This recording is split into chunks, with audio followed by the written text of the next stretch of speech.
అన్నా క్యాంటీన్లు ఏర్పాటు చేశారు. అయితే ఈ 2 రోజుల్లో కొంతమంది సోషల్ మీడియాలో మాత్రం అన్నా క్యాంటీన్లు తీసేయాలన్నట్టు మాట్లాడుతున్నారు.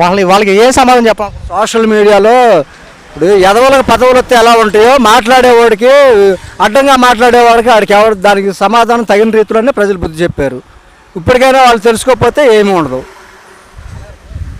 చంద్రబాబు నాయుడు గారు ఈ 2 నెలల్లో ఇంత మంచి పరిపాలన అందిస్తే, అయితే ఆంధ్ర రాష్ట్రంలో దౌర్జన్యాలు అరాచకాలు పెరిగిపోయినాయని చెప్పి మాట్లాడుతూ ఉన్నారు. ఇది ఎంతవరకు నిజం అంటారు? ఇప్పుడు గతంలో డోర్ డెలివరీ చేశారు ఎమ్మెల్సీ సత్యంబాబు, ఒక దళితుడిని చంపి.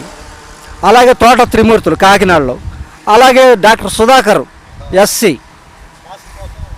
మాస్క్ అడిగినందుకు.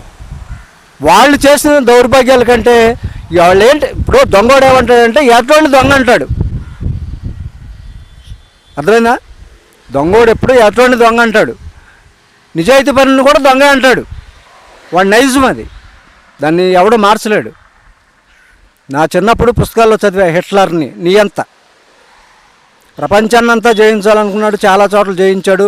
మాస్కో వెళ్ళాడు రష్యాలోకి, ఏదో అక్కడ యుద్ధమే జరిగిందో మంచు ప్రభావమే పడిందో తనంతట తానే కాల్చి వచ్చాడు. దాన్ని ఎవడో ఏం చేయలేడు.